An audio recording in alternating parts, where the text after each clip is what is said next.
from Ali to Aisha to Karbala, and from Umayyads to Abbasids, from Ottomans to Safavids.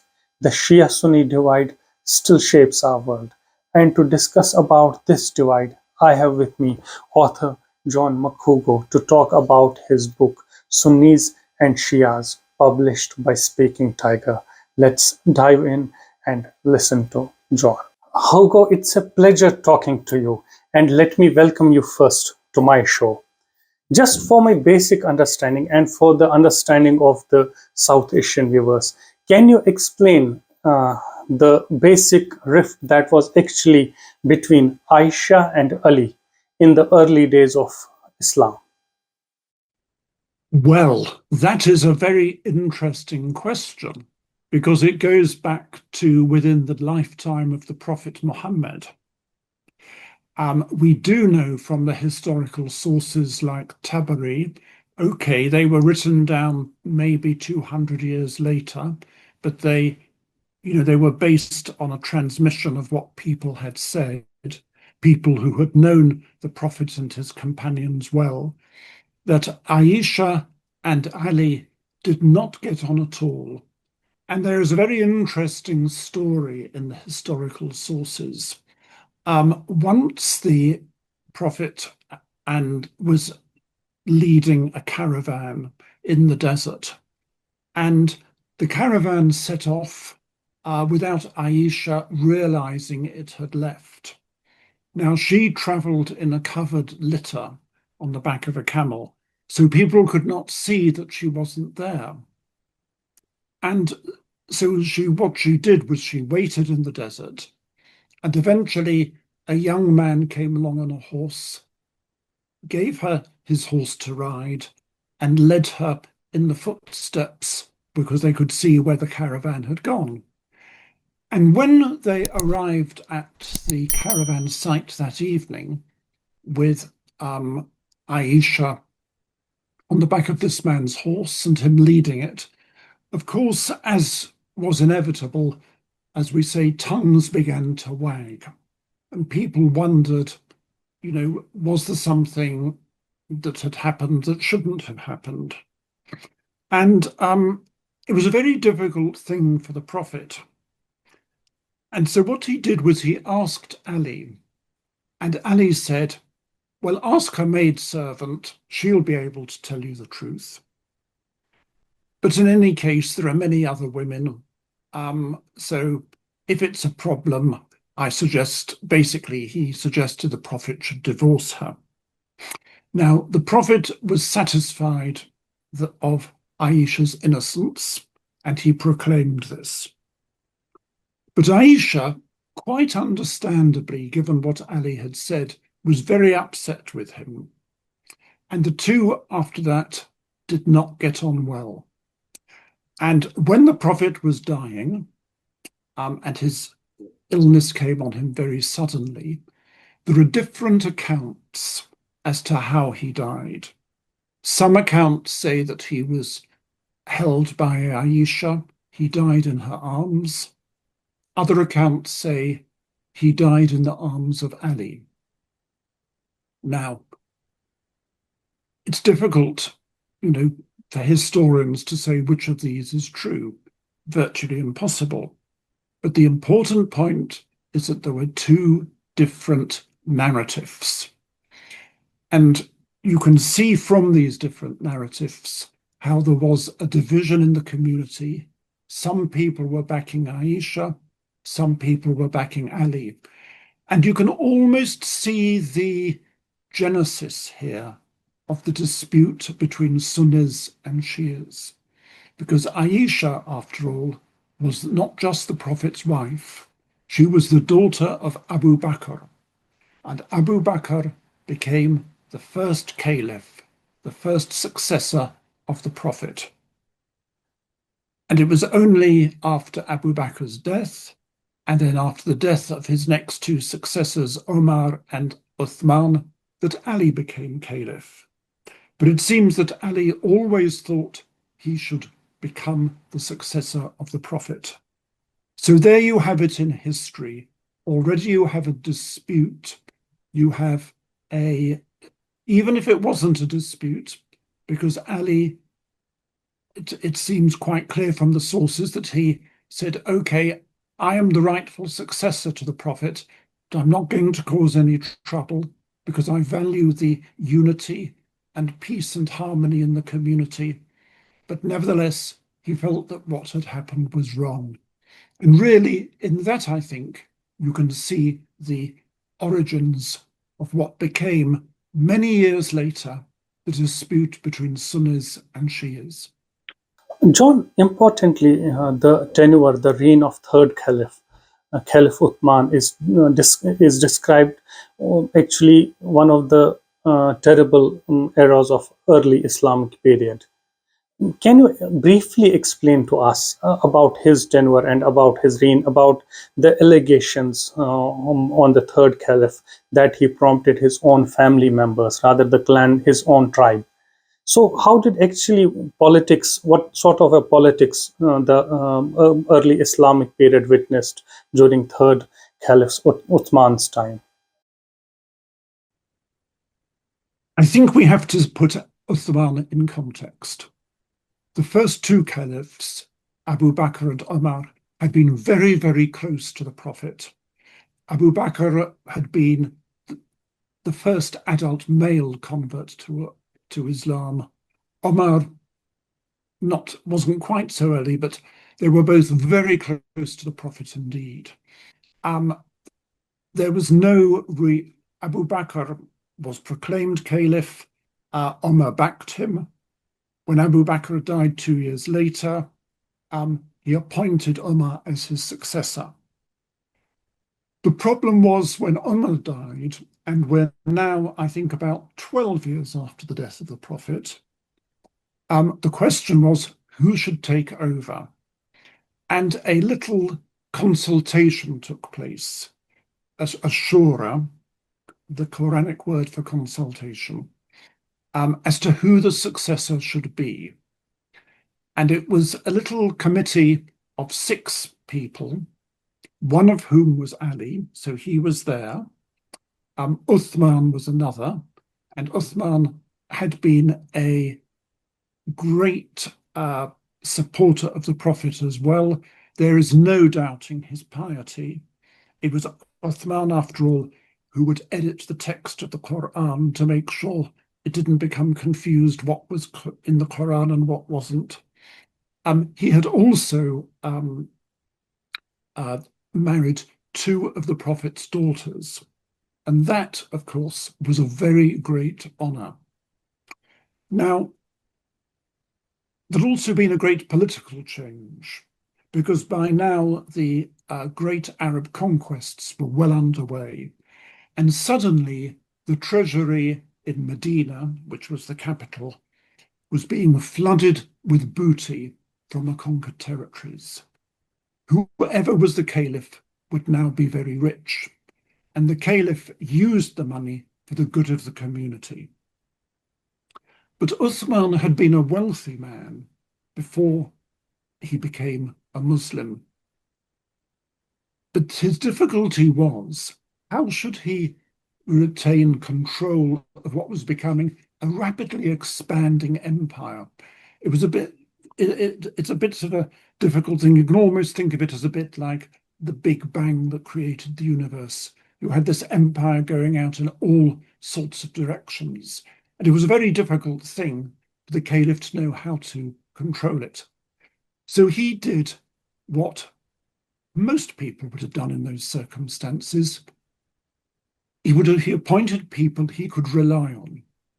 And who did they tend to be? They obviously tended to be his relatives. That, for instance, is how the very powerful governor of Syria came to power. But there were many people who felt they'd been overlooked. I think it's a bit too long to go into the differences between them. John, just to interject here. So, who appointed the governor of Syria? Was it Umar or was it Usman? Oh, I beg your pardon. Well, the governor of Syria had died in there was plague in Syria, and the first two governors of Syria died. But the third was Muawiyah. And yes, I think you are right. He was appointed by Omar. Umar, not I Uthman. Yeah. beg your pardon. But he was related to Uthman. And the other governors were removed by Uthman.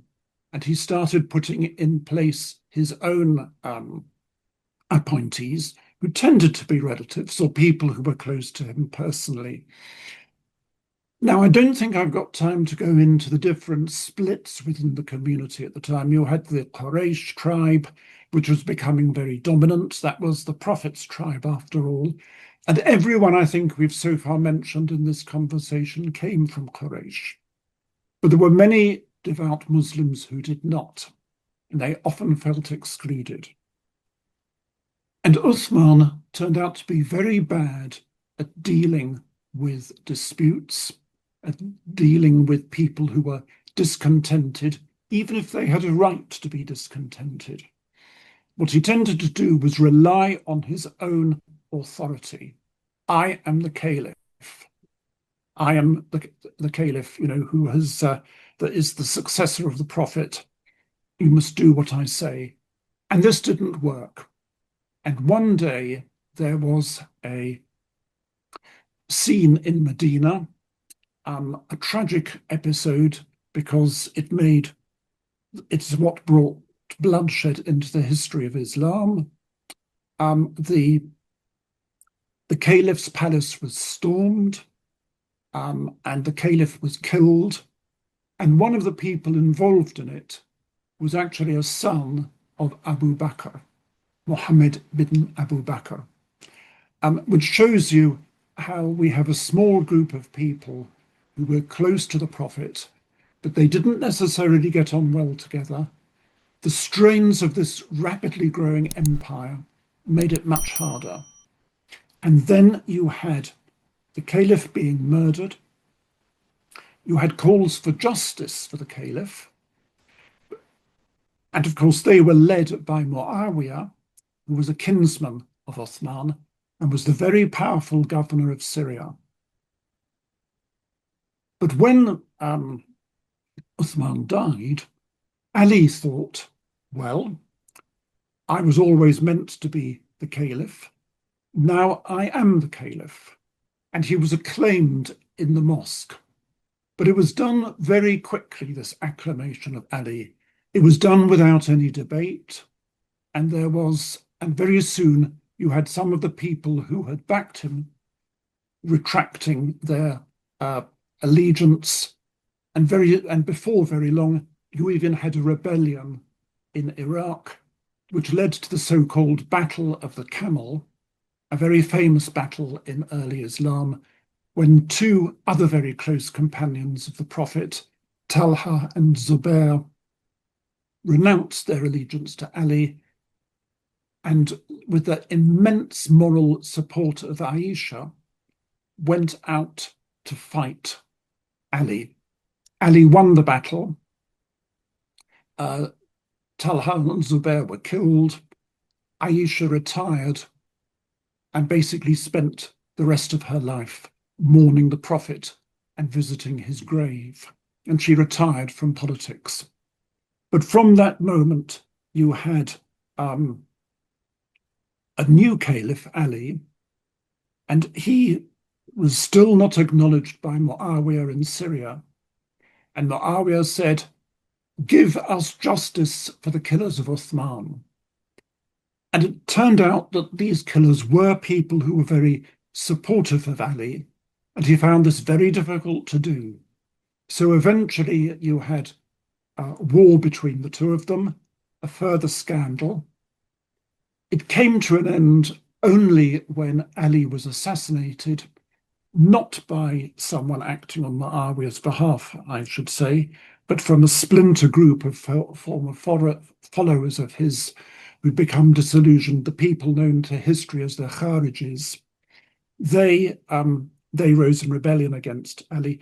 But this is the important time at which Muawiyah, and after him the Umayyad dynasty, take control you have the Umayyad dynasty of caliphs, and not only is Ali dead now, and he had always believed he was the person who should have led the community, but his two sons, Hassan, felt he had no alternative but to acquiesce.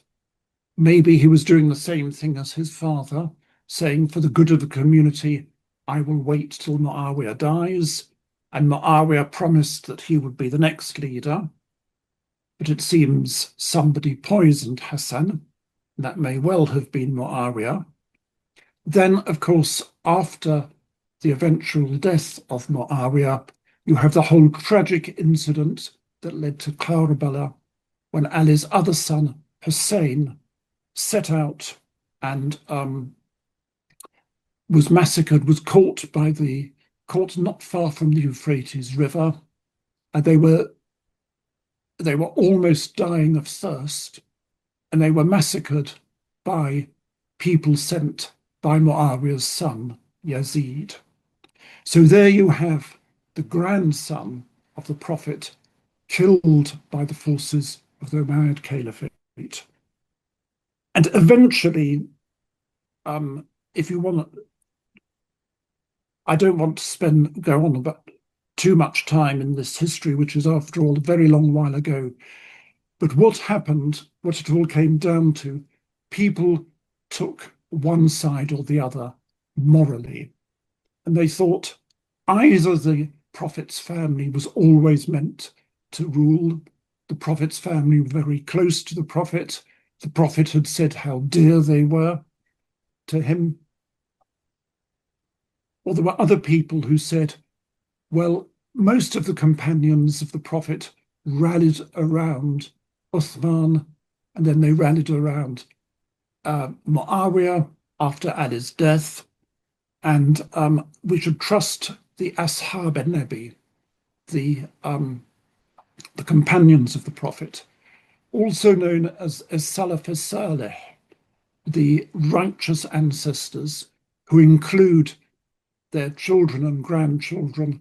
In other words, people who might have had personal contact with someone who had known the Prophet and could explain the traditions that the Prophet had established.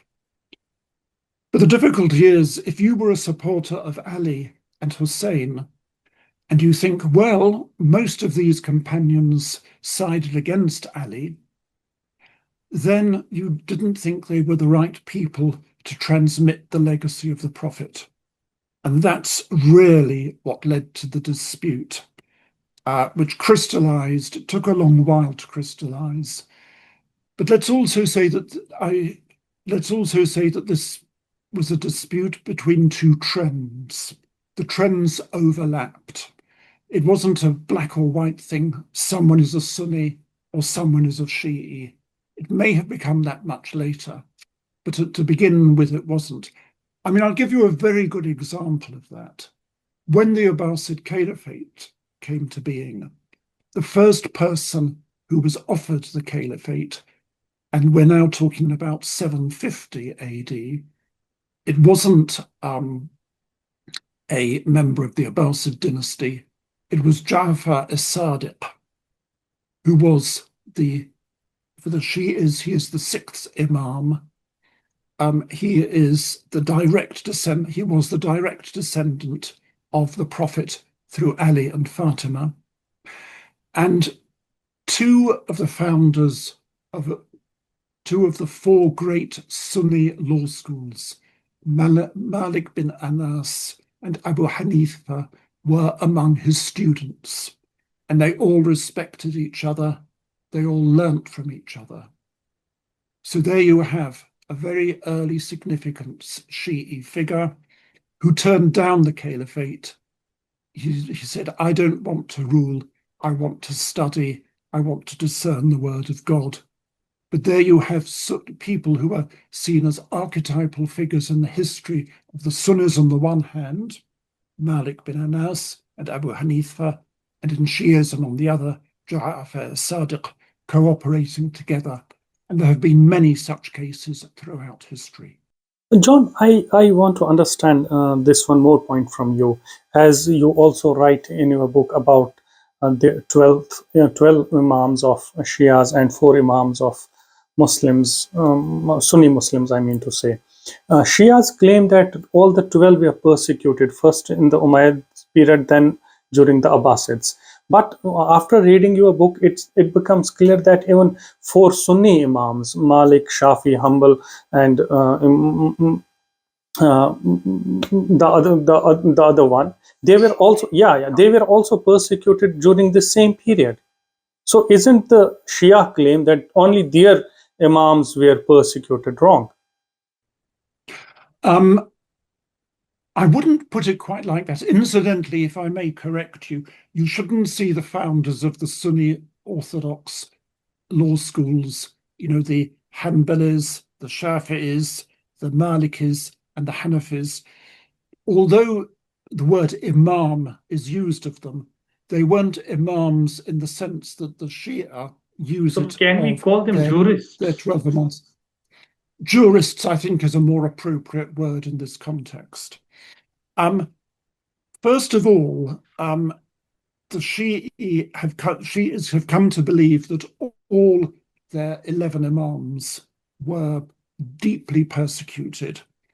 And it must be said that if you were a caliph, the Shi'i imam was someone you were a little bit wary of, because he was a potential very great political threat.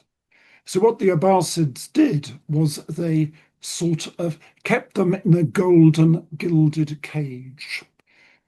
They were made to follow the caliph wherever he was. They were kept in Samarra or Baghdad or wherever as prisoners, but living in luxury.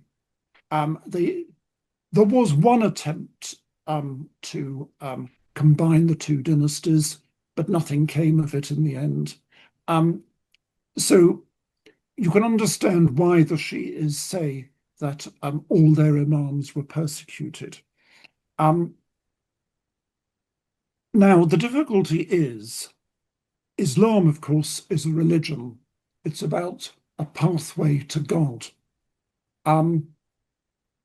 If you're concerned with the spiritual life, although Islam is also about politics, because it is about how a just society should be created and how a just society should be ruled, you have to be very careful, because what is good political leadership and what is scrupulous spiritual leadership may not be the same. And you've had the same problems in other religions. Think of the medieval popes, for instance, in Europe. If you have the religious and the political together, it becomes very difficult, as for a man who is spiritual and of good conscience. And what happened was that people like the founders of the Sunni law schools didn't really want political power. They didn't even really want to be working for the state. I mean, Abu Hanifa was made the chief qadi, the chief judge of Baghdad, but he had to be flogged before he would accept the office. While Ahmed ibn Hanbal, as I'm sure you know, he stood out against the caliph during the Mihna over the question of whether the Holy Quran was created or by God or was God's eternal speech. And he again was very severely persecuted. So this isn't such a surprise. Good people throughout history have been persecuted. And, the people who were the leaders of the law schools and the people who were the Shi'i imams, they were all motivated by being close to God and bringing other people close to God. So it's not surprising that they fell out with the secular authorities one way or another. So, John, when did this Shia actually became dominant and completely a different sect in the Islamic society? Was it after the death of Hussein, or when the Buyids in the 9th, 8th, 9th century came, it became a different sect. Yes, it wasn't after the death of Hussein. Now remember, Hussein was the grandson of the Prophet. You don't have to be a Shi'i to venerate Hussein and his memory. And in fact, last time I was in the Umayyad Mosque in Damascus, I looked up at the ceiling, and under the dome in the middle of it, you have the names not just of the first four Sunni caliphs, Abu Bakr, Omar, Uthman, and Ali, but also Hassan and Hussein. They are revered by Sunnis as well as by Shias. What happened was that gradually, over time, as Sunni Islam, as what we now call Sunni Islam developed through the law schools, and the caliph would follow these law schools, he would have, the policy of the state would be justified in terms of the Sharia as interpreted by these Sunni authorities. You also had the Shias doing the same thing, but through the process of following the teaching of the Prophet's family. To a non-Muslim, the differences between the two are very minor. But of course, if you are a Muslim, they are very important. And of course, it was also very important to a Muslim. Muslims are meant to be a single community. So who is the leader of that community is very important indeed. So if you think the Shi'i Imam is the leader, that means you cannot really see the Abbasid Caliph as legitimate. And what happened in the time of the Buyids, we're now into the 900s, was the Shi'is began to write down their teachings as they have come down to us today. And at the same time, there started to be what we can only call sectarian discord among the people of Baghdad.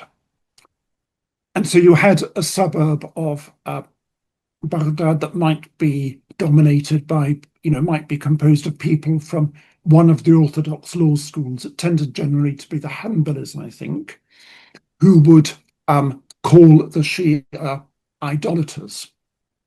While the Shias started to develop their own festivals and rituals, which of course included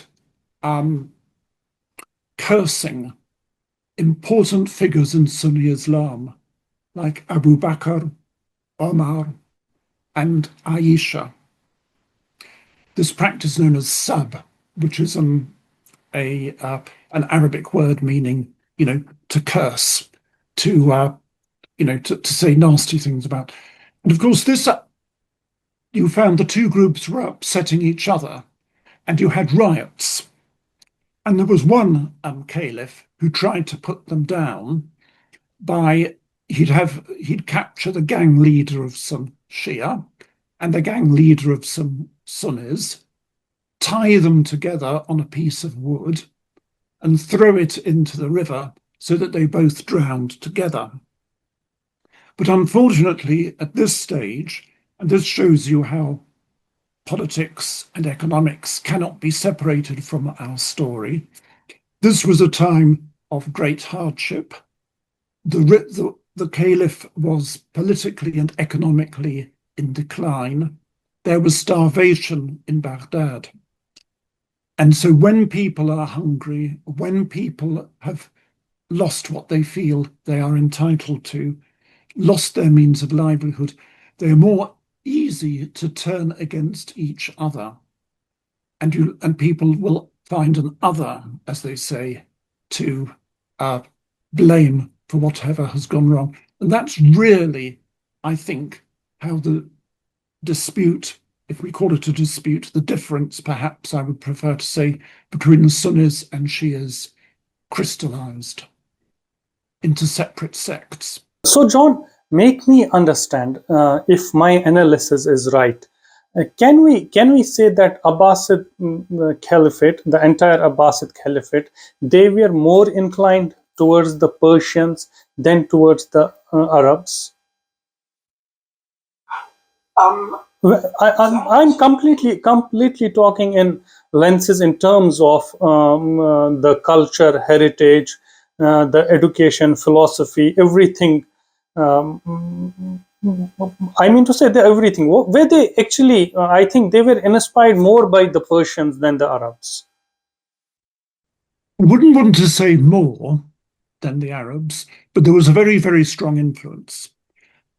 Remember that Baghdad and Basra are the two principal cities of the Abbasids, particularly Baghdad, were Arabic-speaking cities, but they became very cosmopolitan. And of course, when you're talking about the Umayyads, who were based in Damascus, you're talking about something that was very Arab and very Muslim. Well, Christians were actually very important because in those days, of course, Greater Syria was a predominantly Christian area. But when in Baghdad, in what was then Iraq, there were many, many people who were not of Arab origin but had converted to Islam.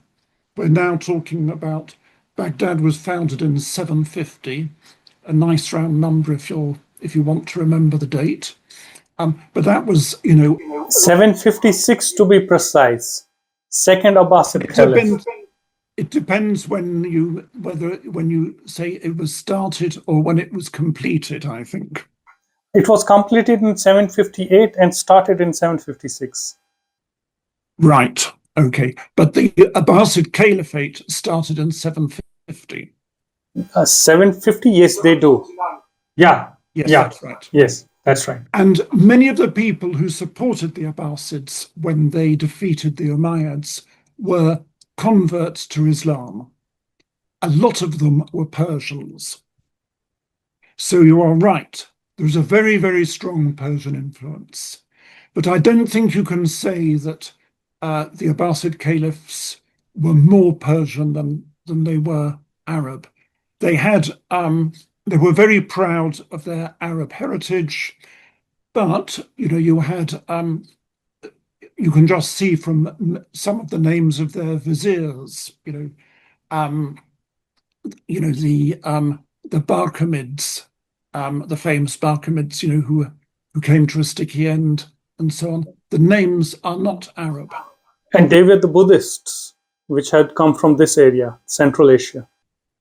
I don't know whether there were any Buddhists in Iraq, in Abbasid Baghdad, but there were certainly people who would have been the children or grandchildren of Buddhists. Yes. So they were more influenced by the Persians, right? Much, much more than the Umayyads. Much more. And they also took on Persian ideas of kingship. Anything to bolster your legitimacy, basically.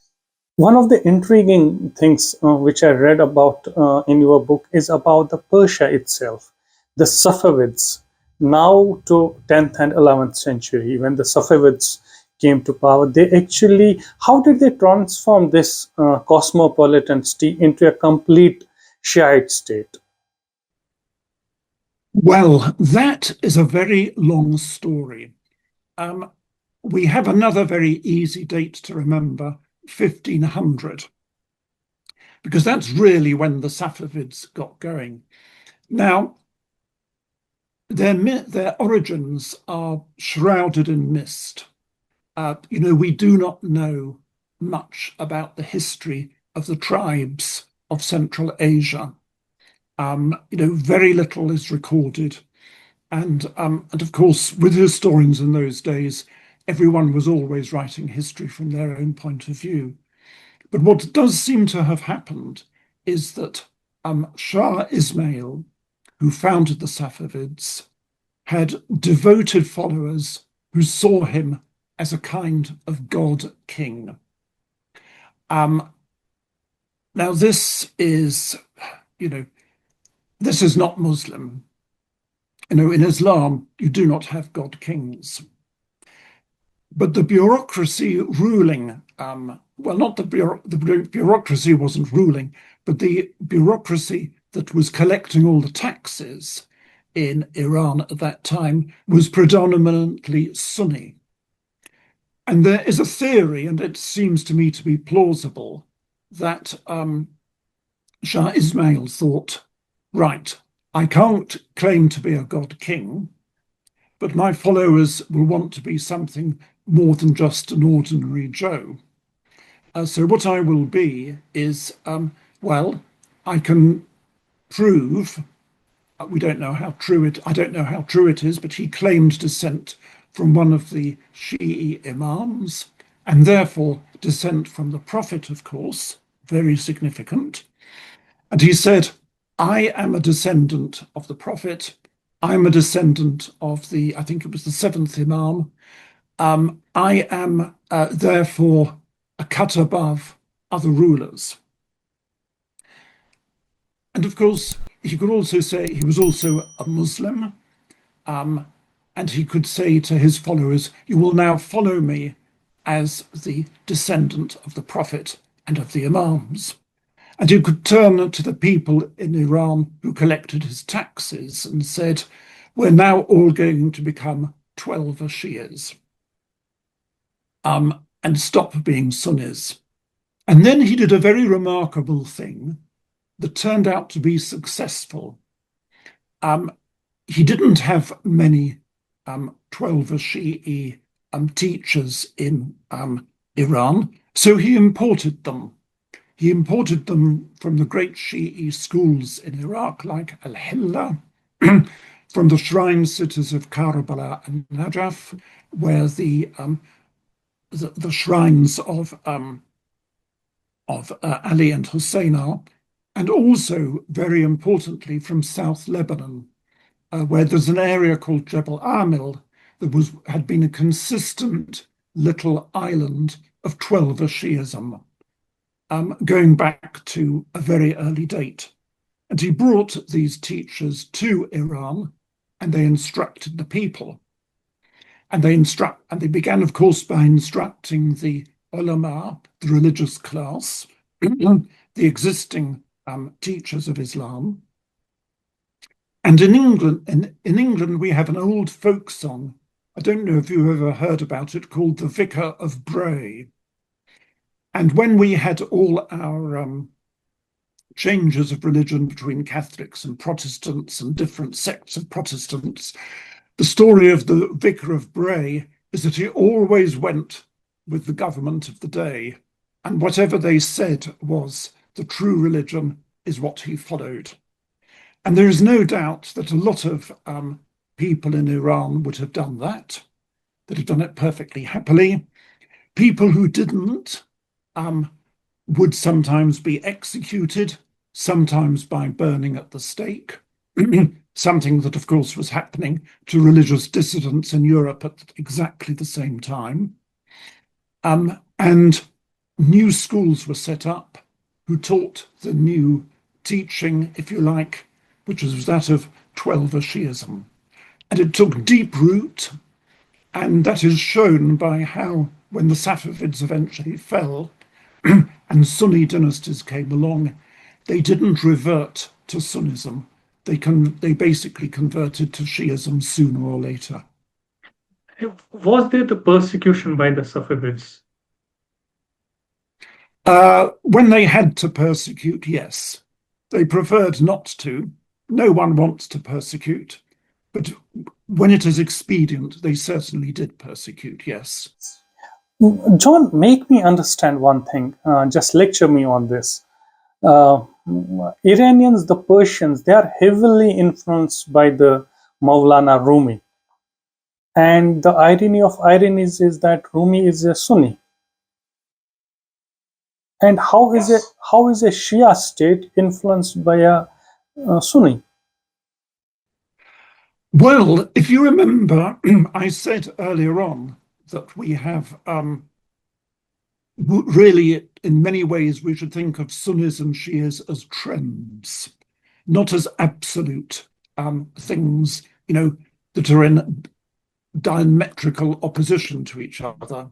We obviously, in history, look at the clashes between them, and it's much easier to write about and to explain the clashes than it is to talk about when they were living peacefully together. And the Jalaluddin Rumi, of course, he lived before the Safavids came to power.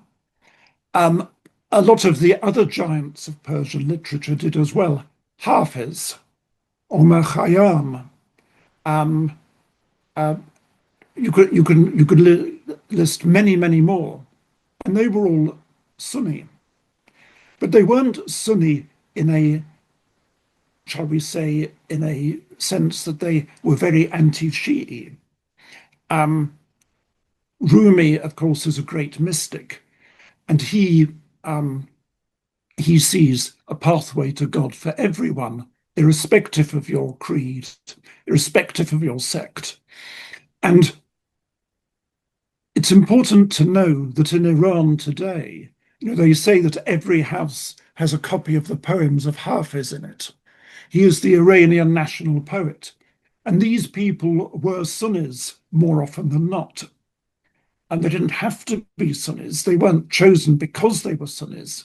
But it just so happened that most Iranians and most Iranian poets and historians and writers generally were Sunnis. And it shows you that the divide between Sunnis and Shias, as I say in my book, is in many ways often much less great than is implied and is generally portrayed by the media. And when there has been a dispute or a war between Sunnis and Shias, it's generally been because of political matters that don't actually have much to do with the religion itself. My last question before I ask you about your new book would be, we have seen right from the death of Prophet Muhammad, peace be upon him, that the community has been divided into two sects. Is there a way forward for us, the Shias and the Sunnis, to form a common ground and work together for the betterment of the community? Most certainly. I mean, I am not a Muslim, and so it is not for me to say how. But as I gave you the example of Ja'far as-Sadiq, he was the supreme religious scholar of his day. He wasn't supreme in the sense that there was some hierarchy of scholars. He was universally acknowledged to be the greatest authority on the life of the Prophet, on the traditions of the Prophet, on the Holy Quran, and so on. And two of his greatest students went off to found Sunni law schools, the Malikis and the Hanafis. And I think the Hanafis are probably the most widespread Sunni law school today, and not just in India, but in Turkey and so on. Now, they didn't fall out. The two Sunnis always had a huge respect for Ja'far as-Sadiq. And Ja'far as-Sadiq was a good teacher to them. He enlightened them with his learning. And I think that is the kind of example that you can see and that is of use today. Of course, like all religions, I am myself a Christian, all religions are grappling with all the changes of the modern world. This applies to all religions and it applies to all sects as well. But I think in today's world, religions and sects are finding more and more ways to collaborate rather than to be aggressive towards each other. Dialogue includes expressing one's differences, but in a courteous and friendly way. And I think that is the way forward. John, in other words, can we say that Jafar as-Sadiq should be our starting point? I think he is an inspiration. It is for Muslims to say where the starting point would be. I was told a very interesting story about a Roman Catholic monk who went to engage in dialogue with some ayatollahs in Iran. And he said to the ayatollahs, "Can you explain to me what the Shi'i perspective is on Islam?" And they said to him, "We would rather explain to you what the Muslim perspective is." And I think a Sunni would have said exactly the same thing if he'd been asked to give the Sunni expression. This is what one must do. The most important thing is courtesy. I think you have the word adab in Persian. It's an Arabic word as well. There's a great tradition of courtesy within Islam. And I think that courtesy of including things such as hospitality, breaking bread together, discussing where one disagrees, but courteously, it's something Christians need to do most definitely when you think of some of the conflicts going on within the Christian world as well. This is the way forward. John, I do hope that there is some meeting point between the Sunnis and the Shias. Before I let you go, can you kindly briefly explain about your upcoming book, which, if I'm not wrong, is about on Jews and the relation between Jews and the Muslims? It's not on the relationship between Jews and Muslims as such, although that comes into it.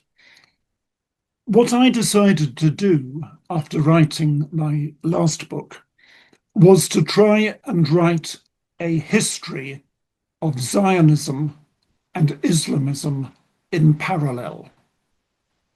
Because if you think about it, both of them started off with very, very good intentions. Both of them were intended to bring hope to the oppressed, to the weak, to the persecuted. But what has happened? Well, you don't need me to tell you about the last 2 years in Gaza and what happened on the 7th of October. But it made me think, you cannot say this is the fault of one side or the other. What you have to look at is not the people who have suffered, but the ideologies that have made it so difficult. And these ideologies have often led to entrenched positions. But at the same time, on each side, you can find people who have worked for peace and reconciliation. Now, if any of your viewers are interested in my book, they can go to my website. If you look up my name on the internet, you'll come to it fairly quickly. I am currently in negotiations with a publisher, and I hope it will be published by this time next year or shortly in 2027.